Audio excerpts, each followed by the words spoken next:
Isakripisyo mo na lang ang sarili mo para sa idealismo ng kapayapaang binabana kong buo.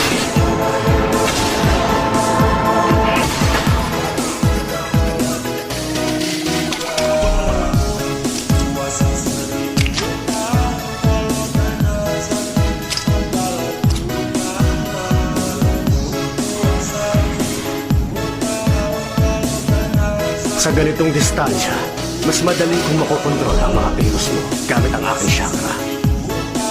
Hindi ka pa mamamatay. Sinisiguro ko ang bagay na yun. Bilang Jinchuriki, mahalaga ang papel mo sa akin.